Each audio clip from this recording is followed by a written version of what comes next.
కూటమి ప్రభుత్వంపై మాజీ మంత్రి కాకాణి గోవర్ధన్ రెడ్డి తీవ్ర విమర్శలు చేశారు. కూటమి ఏర్పడి 19 నెలలు గడిచినా అభివృద్ధి కనిపించడం లేదని మండిపడ్డారు.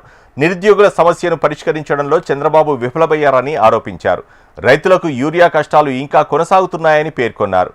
మెడికల్ కాలేజీలను ప్రైవేటీకరణ చేయాలని చూస్తున్నారని విమర్శించారు. అలాగే రెడ్ బుక్ పేరుతో వైసీపీ నాయకులపై అక్రమ కేసులు పెడుతున్నారని ఆరోపించారు. నేను చంద్రబాబు నాయుడు కొడుక్కి ఈరోజు వేదిక మీద నుంచి సవాల్ విసురుతున్నా. మీకు నీతి, జాతి, నిజాయితీ ఉంటే, నిబద్ధత ఉంటే, దమ్ము ధైర్యం ఉంటే మీ ప్రభుత్వం వచ్చిన తర్వాత ఎంతమందికి మేము ఉద్యోగాలు ఇచ్చామో, గ్రామాల్లో సచివాలయాలు ఉన్నాయి, వార్డులో సచివాలయాలు ఉన్నాయి, లక్షలాది మంది మనోభావాలకు సంబంధించినటువంటి భక్తులు ఉంటే తిరుమల తిరుపతి దేవస్థానానికి సంబంధించి ఏం మాట్లాడాడు?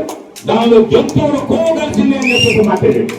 ఒక అడుగు ముందుకేసి పవన్ కళ్యాణ్ ఆయన సనాతన ధర్మం అని చెప్పి తిరిగాడు. ఆయన ఏం మాట్లాడాడు? దీంట్లో బిగ్ ప్యాక్ ఉంది అని చెప్పి మాట్లాడాడు.